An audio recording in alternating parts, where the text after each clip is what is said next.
Comment faire si j'ai un trou dans le CV? Comment indiquer ça, une période où j'ai rien fait dans le CV? Bonjour, je suis Robin Zuffray, conseiller en orientation.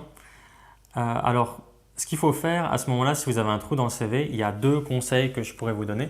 Le premier, c'est que probablement, lorsque vous n'avez rien fait, vous n'avez pas rien fait. Vous avez quand même fait quelque chose, mais ce n'est pas professionnel. Du coup, vous ne savez pas comment mettre ça dans le CV. Ben, vous pouvez le mettre, par exemple, si vous êtes resté quelques années hors du marché du travail pour vous occuper de vos enfants, si vous êtes une femme par exemple, ou un homme d'ailleurs, mais c'est plus souvent des femmes qui me posent cette question-là, eh ben, vous pouvez mettre dans le CV les années où vous êtes resté hors du marché de l'emploi et mettre par exemple éducation de mes enfants. Ça se fait simplement.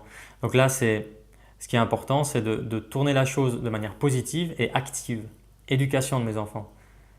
Vous n'avez pas par exemple mis femme au foyer, ça fait peut-être un peu passif, mais éducation c'est positif et c'est actif.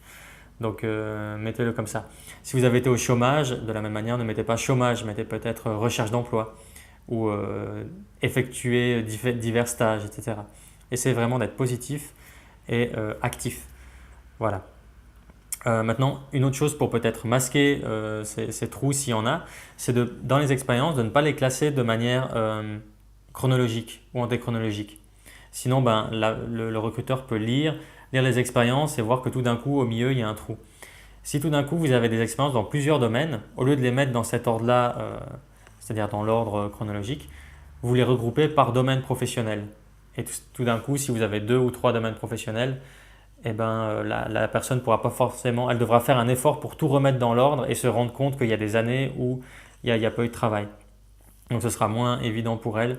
Donc voilà, c'est un des conseils. Donc premier conseil, mettez ce que vous avez fait de manière, donc tournez-le de manière active et positive. Et le deuxième conseil, organisez vos expériences par domaine professionnel et pas par ordre chronologique ou antéchronologique. Voilà, si vous avez d'autres questions sur le CV ou la recherche d'emploi en général, n'hésitez pas à me poser la question dans les commentaires. Si vous êtes actuellement en recherche d'emploi et que vous voulez aller plus loin, j'ai créé pour vous un PDF que vous pouvez télécharger gratuitement dans la description de cette vidéo qui vous décrit les 42 étapes pour vraiment avoir une offre qui se sépare du reste. Donc n'hésitez pas à le télécharger. Et donc voilà, si vous êtes en recherche d'emploi, eh ben, je vous souhaite bon courage, ne négligez rien, ne lâchez rien et ça finira par passer. À tout bientôt.